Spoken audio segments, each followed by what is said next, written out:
निजी स्कूल संचालकों का जयपुर में प्रदर्शन।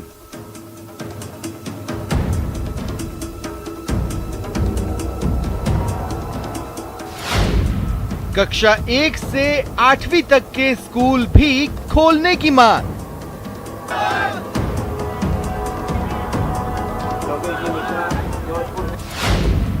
आरटीई के भुगतान को लेकर प्रदर्शन।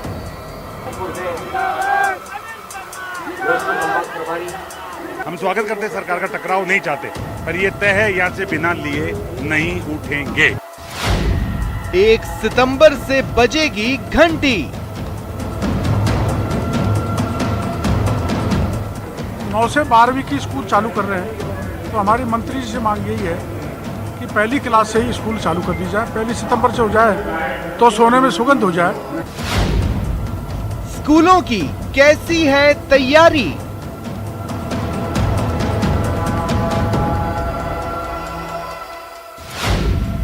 कोरोना का खतरा बरकरार।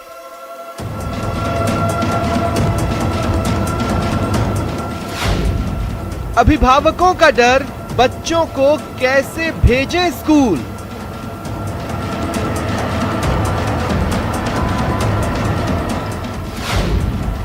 स्कूलों की मांग, अभिभावक हलकान।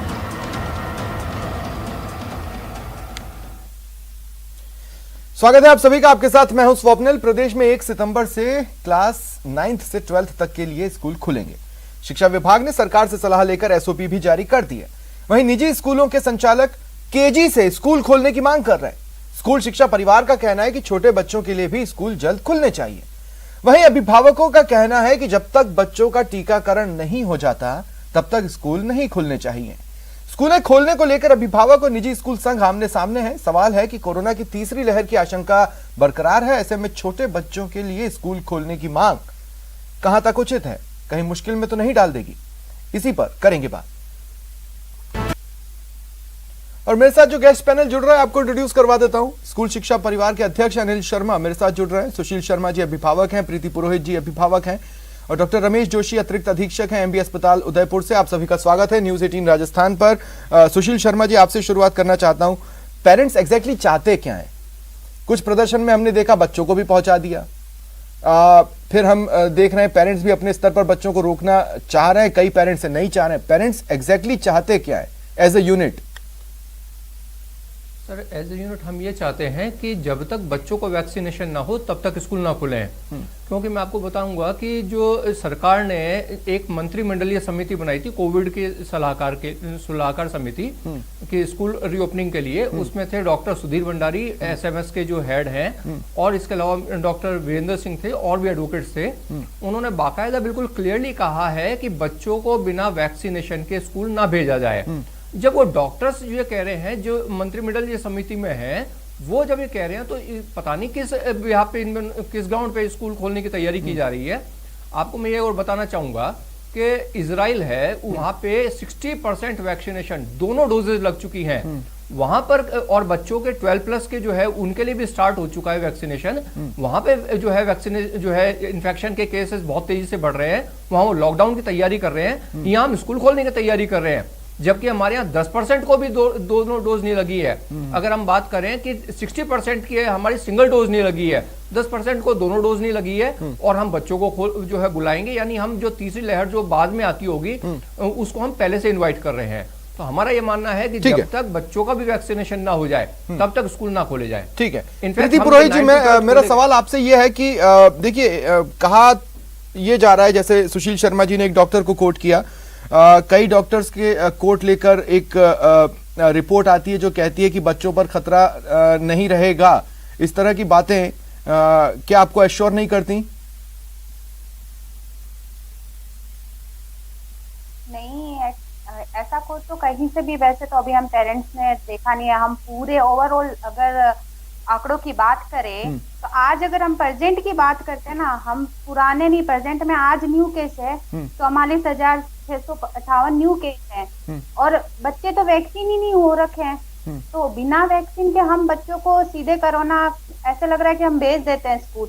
कैसे भेज सकते हैं ये? ये तो पॉसिबल नहीं है। जैसे 74% है यूएसए में फुल्ली वैक्सीनेट हो रखे थे, फिर भी वहां पे अभी कोरोना की महामारी चल रही है कि नहीं कोरोना आगे बढ़ सकता है। तो हम इस श्योर तो नहीं हो सकते, वो भी हम उन बच्चों को जिनकी अभी तक वैक्सीन ही नहीं हो आई, वैक्सीन अभी उनकी आई ही नहीं, अगर किसी एक भी बच्चे को कोरोना हो जाता है तो हमारे पास उसका इलाज ही नहीं है, तो हम किस बिना पे हम उसको स्कूल भेज सकते हैं, किस फैक्ट पे हम स्कूल भेजे। आज अभी बड़ों की भी आई है, कहीं ना कहीं ऐसे लग रहा है कि सेल्फिश नेचर सामने आ रहा है कि बड़ों को वैक्सीन लग गई, चलो टीचर्स को लग गई, हम स्कूल खोलते हैं बच्चों को, यानी हम आगे थर्ड वेव की तैयारी कर रहे हैं। ठीक है, थर्ड वेव आने वाली है, ये कैसे आएगी कि हम खुद अपने आप इनवाइट कर रहे हैं। प्रधानमंत्री जी बोल रहे हैं कि थर्ड वेव आगे, उसके लिए अवेयर रहिए, फेस्टिवल्स और कम मनाइए, तो हम कैसे छोटे बच्चे। ठीक है प्रीति जी, आगे आता हूं आपके पास। डॉक्टर रमेश जोशी, मैं आपके पास आ रहा हूं। देखिए, साइंटिफिक कम्युनिटी तो कुछ चीजों से रुकने के लिए बोल रही है सरकार को, लेकिन फिर भी सरकार की अपनी मजबूरियां होती है और उसके तहत निर्णय लिए जाते हैं। कक्षा 9वीं से 12वीं तक के लिए स्कूल खुल रहे हैं 1 सितंबर से, पर क्या ये मुफीद वक्त है कि पूरे के पूरे स्कूल को खोला जाए? स्वप्निल जी, मैं आपको 3 महीने पीछे ले जाना चाहूंगा। मई का पहला दूसरा सप्ताह आप एक उस समय जो वातावरण था उसका अंदाज लगाएं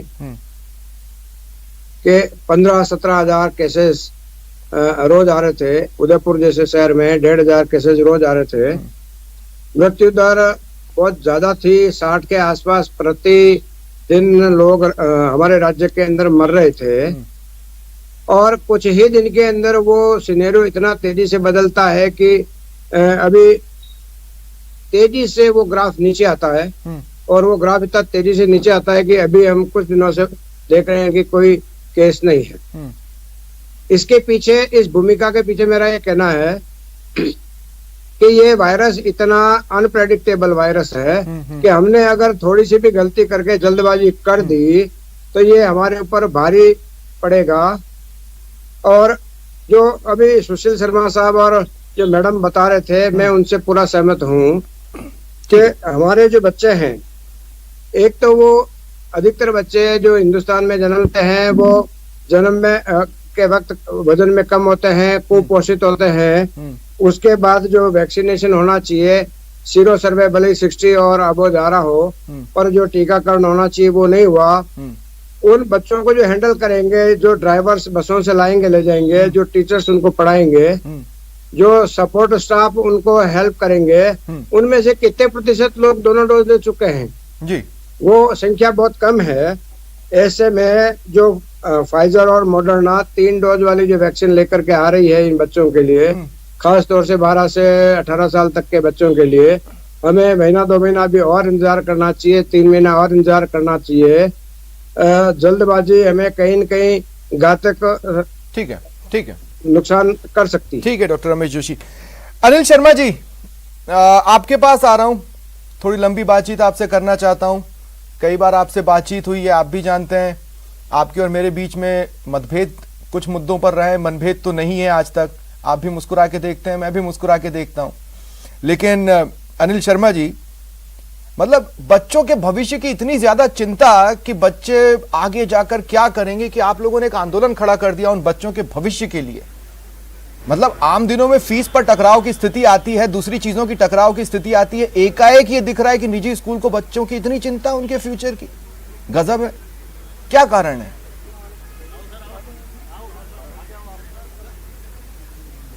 सर 2 चीजें हैं। सबसे पहले तो मैं सुशील जी या मैडम या डॉक्टर साहब कह रहे हैं, इनसे मैं ये कहूंगा, ये कोरोना होता है ये कौन बताता है? सुशील जी या मैडम या ये डॉक्टर साहब जोशी जी बैठे हैं जो, ये तीनों नहीं बताते। कुछ संस्थाएं हैं सर, मेरी सुनो पूरी तर्क के साथ। कुछ संस्थाएं हैं जो ये बताती है कि कोरोना है, और वो WHO है। वो WHO कहता है छोटे बच्चे पे कोरोना का असर नहीं होता है, उसमें रिसेप्टर नहीं होता है, ये वैज्ञानिक तथ्य है, इसलिए छोटे बच्चों का स्कूल खोल दिया जाए। नंबर 1। नहीं, डॉक्टरों की सबसे बड़ी संस्था है, मैं आपको यही क्रॉस कर देता हूँ। क्या छोटे बच्चे कोरोना की चपेट में नहीं आए दूसरी लहर में? वो भी एडमिट हो रहे थे ना सर? डॉक्टर जोशी एडमिट हो रहे थे ना सर? अनिल शर्मा जी, एडमिट हो रहे थे कि नहीं? छोटे बच्चे भी एडमिट हुए कि नहीं? टीवी के सामने। अरे पर इसी प्रदेश में छोटे बच्चे अस्पतालों में एडमिट हुए कि नहीं? इलाज भी होगा, ठीक भी होंगे, और कुछ की घातक मौत भी होगी, पर स्कूल खोलने से नहीं होगी तो आज भी हो रहे हैं। लॉकडाउन के बाद भी बच्चे नहीं एडमिट तो हुए हम हैं। उसको बढ़ा दें। और कितने बच्चे रिकवर हुए नहीं, देखिए अच्छा आप। अनिल शर्मा जी मुझे एक बात का जवाब दीजिए। अनिल शर्मा जी सर, मैं कहना चाह रहा हूँ बढ़ता ही नहीं है। हाँ, अनिल शर्मा जी मुझे एक बात का जवाब मेरी दीजिए। बात का जवाब दीजिए आप तो। आपके सर, आप कहने मुझे का मेरी मतलब बात ये का है, पहले जवाब आपके कहने दीजिए। का मतलब ये है कि सर, दुनिया पहले कल मेरी बात जलती का है तो जवाब आज मांगूंगा जल मैं। जाए, माचिस चाहिए मैं दे दूंगा। क्या आपके कहने का मतलब ये है? बच्चे में कोरोना होता ही नहीं है, मेरे कहने का मतलब ये है, और ये मैं नहीं कह रहा। अरे भाई ये मैं IIT आपको कानपुर याद कह दिला रही रहा है। हूं कितने सारे बच्चे एडमिट हुए विभिन्न अस्पतालों में। तीसरी लहर की तैयारियों के मद्देनजर यही केंद्र सरकार, यही प्रदेश सरकार और यही WHO ने कहा है कि बच्चों के लिए अलग से व्यवस्था करो। कहा है ना सर? सर मैं ये कहना चाह रहा हूँ, सावधानी बरतना गुनाह नहीं है, हम सावधानी बरतेंगे। मैं इसका सवाल दे रहा हूँ जी। आप पीछे बैठे स्कूल वाले नहीं बैठे हैं, मैं माँ बाप से मिलाता हूँ ना। आपके टीवी रिपोर्टर है, आप उनको बोलो पेरेंट्स से बात करें। मैं बुलवा दूं 2-4 पेरेंट्स, बुलाओ। नहीं बुलाओ मेरे साथ तो को। पेरेंट्स बैठे ही हुए हैं। पेरेंट्स खड़े, पहले आप इनसे बात कर लो। ये पेरेंट्स जवाब देंगे आपको। नहीं तो वो सर, मैं 9वीं ये से कहना 12वीं के लिए चाह कह रहे हैं, रहा आप हूं तो कि केजी से आपके कह रहे हैं ना सर। पेरेंट आता है जिसका बच्चा ऑनलाइन एजुकेशन ले रहा है। अरे भाई देखिए अनिल जी सर मैं केजी से नहीं कह रहा, मैं फर्स्ट क्लास से खोलने की बात कर रहा हूँ। चलिए ठीक है, फर्स्ट क्लास की बात कर लेता हूं। मैं फर्स्ट क्लास की बात कर लेता हूं। अब आप मुझे एक सिंपल सी बात का जवाब दीजिएगा। आप तमाम तरह के आंकड़े गिनाते हैं, एक आंकड़ा मैं आपको बताता हूं। कर्नाटक में स्कूल खुले, 10 दिन में 543 बच्चे कोविड संक्रमित पाए गए। पंजाब में स्कूल खुले, धड़ाधड़ 30 मामले 2 दिन के अंदर सामने आए। और वो सारे ठीक होके भी आ गए। अरे तो इसकी तो फिर आप गारंटी ले लो। आप सारे बच्चों का बीमा और इंश्योरेंस अपने स्कूल के नाम पर अपने स्कूल की फीस में से करवा दीजिए, बच्चों को भेज देते हैं, इलाज का खर्चा आप उठाएंगे। सर मैं ये कह दूं, अब मेरी सुनो तो सही आप। हाँ अरे सर मेरी सुनो। हाँ, सुनाओ। पंजाब में स्कूल खुले, एक भी बच्चा नहीं आया। हरियाणा में स्कूल खुले, एक भी बच्चा नहीं आया। बिहार में स्कूल खुले, हाँ। एक भी बच्चा नहीं आया। उत्तराखंड में खुले, एक भी बच्चा नहीं आया। अब मैं आपको बताता हूं। कैसे मान लूं केरल में आ गया? नहीं सब जगह आएगा। अरे नहीं सब नहीं बच्चे ये आएंगे। तो सरकारी आंकड़े हैं साहब, ये तो सरकारी आंकड़े, असलियत तो इनसे ज्यादा होगी। मैं आपको बताता हूं, हरियाणा में स्कूल खुले, एक सप्ताह में छात्रों के कोरोना संक्रमित होने की खबरें आई, फिर कक्षाएं ऑफलाइन कर दी। हिमाचल प्रदेश में भी यह निर्णय लिया गया, 22 अगस्त तक के लिए फिर एक बार स्कूलों को क्लोज करना पड़ा। आप ऐसा ना हो कि कक्षा 1 से चाहने के चक्कर में 9 से 12वीं तक से भी हाथ धो बैठे। सर मैं अरे कर देंगे ना, किसने मना किया? करेंगे ना। कोरोना आएगा तो बंद करेंगे, पहले भी किया था, अभी भी करेंगे। पर सरकार पहले कैसे खोल रही थी? ये सुधीर भंडारी जो SMS के प्रिंसिपल बनते हैं, ये उस दिन कहां गए थे जब कैबिनेट ने 22 तारीख को फैसला किया था, और जब शिक्षा मंत्री ने आके घोषणा की थी, तब तो सुधीर भंडारी यहीं थे। बाद में 2 दिन में सुधीर भंडारी आपके के बयान सारे बदल गए। तर्कों से ऐसा लग रहा है ना कि आपको सिर्फ पैसों से मतलब है, और आपको इनके अगर बच्चे बयानों का नहीं भरोसा ही आएंगे नहीं है तो कोई फिर फीस मैं आरोप में लगा रहा लोचे हूं आ रहे हैं। मैं ऐसा तो नहीं है कि ऐसा है। मेरा चैलेंज है खुला, ये ICMR को झूठा ठहरा दो। धर्मशाला में रखी है इन लोगों ने। अच्छा। सुबह क्या कहते हैं, शाम को क्या कहते हैं, बेवकूफ बना रखा है इन लोगों ने। तो जिस चीज को कोई नहीं समझ पा रहा, आप उसको इतना ज्यादा समझकर एक निर्णय लेने का दावा क्यों ठोक रहे हैं? सर तो नहीं समझ पा रहे तो इनकी तो ये बच्चों के कोई मारना चाहते हैं। ये क्या चक्कर है मैं बताऊं सर आपको? हाँ, बताओ। पूरे देश को सुनने दो। ये चंद लोग जो स्टूडियो में बैठे हैं, पैसे वाले हैं, ये चाहते हैं हमारा बच्चा पढ़े और इस गांव का बच्चा बेरोजगार रहे, ताकि कंपटीशन में साला बराबर ही नहीं है। ये गांव का बच्चा जब फीस के लिए रोता है तो इसके आंसू पोंछने के लिए आपका स्कूल परिवार नहीं निकलता है। यही गांव का बच्चा जब स्कूलों से निकाला जाता है तो आपके लोग इस तरह का आंदोलन नहीं करते जो आज जयपुर में नजर आ रहा है। मुझे ये नहीं समझ में आ रहा कि 9वीं से 12वीं तक एक बार हो जाए, 2-3 महीना अगर सब कुछ ठीक ठाक चला, उसके बाद आप मांग कीजिए। आपको 1 सितंबर से ही सारी चीजें चाहिए साहब। सर ये तो और भी गलत कर रहे हैं। सर मैं ये कहना चाह रहा हूं, ICMR ने कहा है कि 9 से 12th वाला बाद में खोलना और छोटे बच्चों का पहले खोलना। सरकार तो उल्टा चल रही है, कोरोना फैलाना चाह रही है सरकार तो। ICMR को पढ़ लो, नीति आयोग को पढ़ लो, WHO को पढ़ लो, वो कह रहा छोटे बच्चों का पहले खोलो। जब हमने क्या वैज्ञानिकों ने सवाल किया कि भाई छोटों का तो समझ नहीं सर मैं देखिए अनिल जी, अब मेरे को दूसरे गेस्ट से भी एक सवाल लेना है, मैं आपके पास दोबारा आऊंगा, लेकिन मैं आपको ये जरूर बोलना चाहता हूं कि ये जो गूगल एक सॉफ्टवेयर होता है ना, ये जो गूगल जो एक प्लेटफॉर्म है जिस पर हम जानकारियां ढूंढ कर निकालते हैं, WHO क्या कह रहा है, ICMR क्या कह रहा है, इसमें होता क्या है ना, हम जैसे शब्द डालेंगे वैसे आर्टिकल्स खुलेंगे। जाकी रहे भावना जैसी, आर्टिकल्स खुले वैसे की वैसी। इस बात को भी आपको समझना पड़ेगा। लेकिन मैं आता हूं आपके पास आगे, एक बार फिर मैं सुशील शर्मा जी आपके पास आ रहा हूं। सुशील जी मुझे ये बताइए, ये बात तो फैक्ट है कि ICMR कह रहा है कि बच्चों पर ज्यादा खतरा नहीं है, हालांकि ICMR कंफ्यूज्ड है, उसने एक्सक्लेमेशन लगाया हुआ है और उसने ये बोला भी है कि हम अभी श्योरिटी के साथ नहीं कह सकते। WHO ने भी कहा कि बच्चों में रिसेप्टर नहीं है, यह बात भी सच है, लेकिन बच्चे बीमार तो पड़े। और अगर बच्चों को नहीं होना है तो फिर सरकारें अपना इंफ्रास्ट्रक्चर वेस्ट क्यों कर रही है? वो पैसे लगाकर क्यों यहां वहां बच्चों के लिए सुविधाएं बढ़ा रही हैं? भाई एक ऐसी बीमारी है कोरोना, कोई नहीं जानता क्या है। रोज स्टडी होगी, रोज नई बात पता चलेगी जो पिछली को झुठला जाएगी। सुशील जी, मैं आपको जवाब देता हूं। ICMR का जो ये बता रहे हैं अभी अनिल शर्मा जी, वो एक सीरो सर्वे है। उसमें पूरे इंडिया के अंदर 23,000 और कुछ जो है वो लिए गए हैं, और 8 करोड़ की पॉपुलेशन राजस्थान की, उसके अंदर 1231 बच्चों का जो इसमें सैंपल लिया गया है। और राजस्थान में बच्चे कितने हैं? 1,57,00,000। इसका मतलब 0.00001%। इन बच्चों के ऊपर सर्वे करके, यानी कि 33 जिलों में से 4 जिले और 8 करोड़ के अंदर से सिर्फ जो है सिर्फ 1231 बच्चे, उनका सर्वे करके और ये जो डिसीजन लिया गया है, पहली बात। दूसरी बात, अनिल शर्मा जी ने उसको जो बताया है, शायद उन्होंने उस रिपोर्ट को पूरा नहीं पढ़ा है। नहीं, लेकिन सुशील शर्मा जी, देखिए मैंने आपसे पहले भी कहा था कि अभिभावक बैठे हुए हैं, उनके साथ भी तो अभिभावक बैठे। नहीं, मैं सर देखिए, ऐसा मैं आपको बैठे ना उनके साथ अभिभावक। असल में जो जी मैं आपको बता रहा हूं कि अभिभावक की जहां तक बात है, अभिभावक जितना एजुकेटेड, इनको दिखाता हूं, कितने कमरे से बाहर निकालो इनको। एक मिनट रुक जाइए अनिल जी, मैं अरे वाह, अवेयर, आप अवेयर हो तो कुछ भी करोगे। रुकिए, मैंने अरे मैंने सबसे ज्यादा वक्त अनिल शर्मा जी आपको ही दिया, लेकिन अब मैं दूसरों की बात भी तो रखूंगा ना डिबेट में। मैं आ रहा हूं आपके पास, मैं खुद बोल रहा हूं आपके साथ अभिभावक बैठे। आपको ऐसा क्यों लग रहा है कि मैं ऐसी कोई चीज बोल रहा हूं जो सिर्फ आपके खिलाफ है? जब मैं आपके साथ था मैंने आपसे सवाल पूछे। अनिल जी, मैंने सबसे ज्यादा लंबा समय आपको ही दिया है, अब आप थोड़ा सा रुके। अनिल जी, आप जितने पढ़े होंगे, आपसे ज्यादा पढ़ा लिखा हूं। कौन कितना पढ़ा लिखा है छोड़िए। सुशील जी, मुझे सिर्फ ये बताइए, अभिभावक वहां बैठे हैं ना? हाँ, मैं जी 1 मिनट सर, मेरे को बात कंप्लीट करने दीजिए। बीच के अंदर उन्होंने टोका।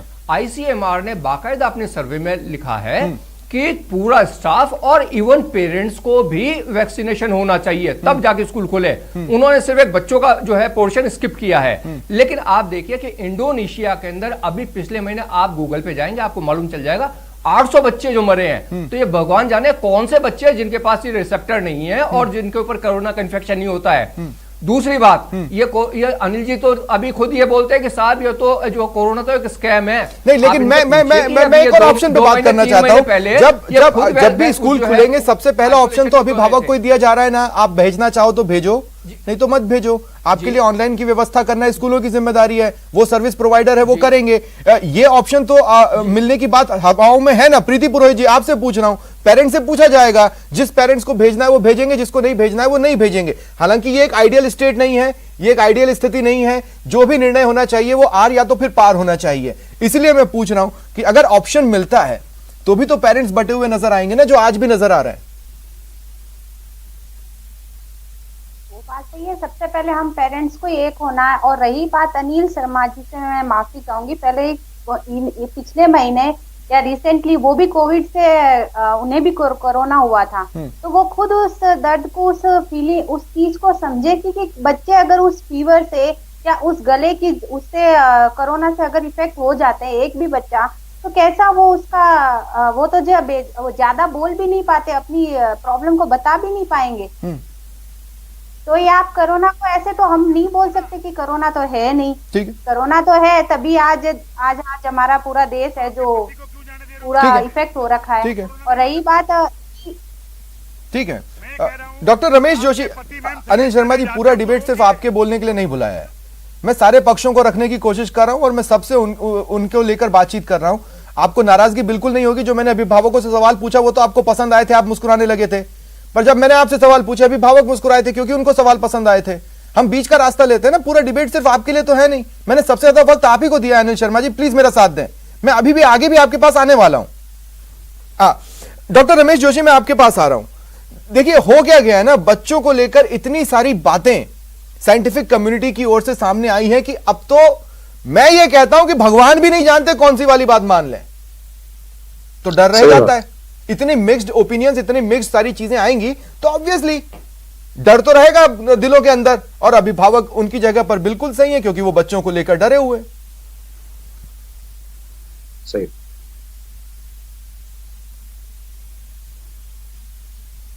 स्वप्निल जी, हाँ। अनिल शर्मा जी अगर मेरे से 3-4 महीने पहले मिले होते तो तो मैं उनको हमारा जो 1250 बेड का कोविड हॉस्पिटल है 3-4 भागों में बटा हुआ, वहां मैं लेकर के जाता इनको, और वहाँ जो डेथ हो रही थी, वहाँ की जो भयावहता थी वो मैं उनको दिखाता, तो शायद आज जिस गुस्से से वो बात कर रहे हैं शायद वो स्थिति नहीं होती। आज मैं भी ग्रैंड पेरेंट हूँ, मेरे परिवार में भी नाती पोते पोती सब कुछ है, बच्चे भी हैं, हम भी बच्चों के बारे में चिंतित हैं, स्कूल भेजना चाहते हैं, घर में बातचीत होती है। ऐसा नहीं कि मैं समाज से बिल्कुल अलग प्राणी हूँ, हमारा भी लंबा चौड़ा परिवार है, खूब सारे बच्चे हैं उस परिवार के अंदर, और वो भी स्कूल जाने के लिए बेताब है, ऐसी बात नहीं है। लेकिन जो स्थितियां हमने बहुत करीब से देखी है, उसके बाद ये मेरा निर्णय है। WHO क्या कहता है वो पूरे विश्व के परिप्रेक्ष्य में कहता है, बाकी जो संस्था है वो पूरे विश्व के परिप्रेक्ष्य में कहती है। मैं जो बात कर रहा हूँ हमारे राज्य के परिप्रेक्ष्य में कर रहा हूँ, और मैं इस सबको देखने के बाद और 1.25 साल से जो हम स्ट्रगल कर रहे हैं उस सबको देखने के बाद, हमारे इंफ्रास्ट्रक्चर को देखने के बाद, आज भी मेरी राय यही है कि हमें इंतजार करना चाहिए। ठीक है, हमें जल्दबाजी नहीं करनी चाहिए। ठीक है, ठीक है।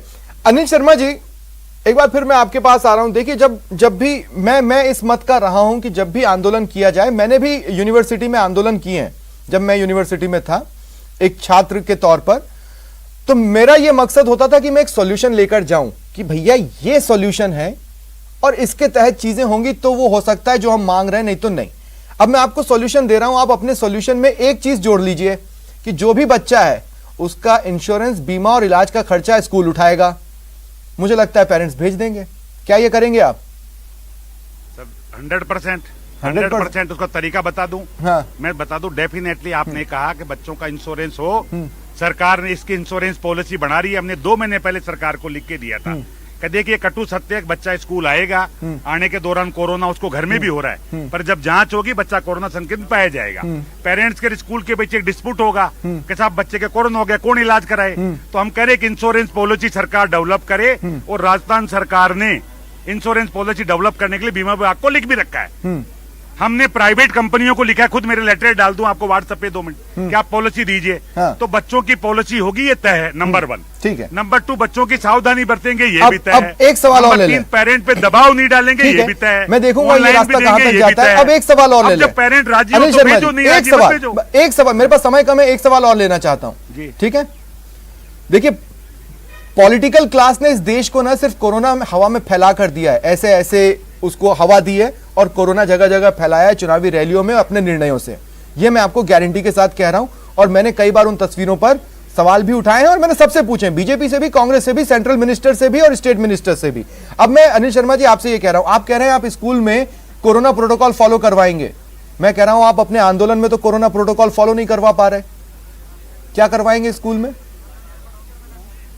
जानबूझ के नहीं कर रहे, जानबूझ के नहीं कर रहे आज। अच्छा, हम सरकार से नाराज है, धूप में 3-4 घंटे से बैठा हुआ हूँ। हाँ। और अंधी गूंगी बहरी सरकार सुनना नहीं चाह रही है, उसको मैसेज देना चाहते हैं ठीक है कि अगर आप गलत करोगे तो लोग मरेंगे। तो हम तो चाहते तो हम भी सारे गलत संक्रमित होके करेंगे। यही मर जाए, कब्रगाह बने इस सरकार की। वो बचपन में मैंने गांधीवादी सुना था, मुख्यमंत्री बनते थे गहलोत साहब। कई बार होता था ना, गहलोत मेरे साहब कुछ के समझ तर्क सुन नहीं आ के रही मेरे कि पापा 4 या तो घंटे मुझ पर बहुत हंसते थे या बहुत गुस्सा होते थे, फिर कहते थे वो कुएं में कूदेगा तो तू भी कूदेगा क्या?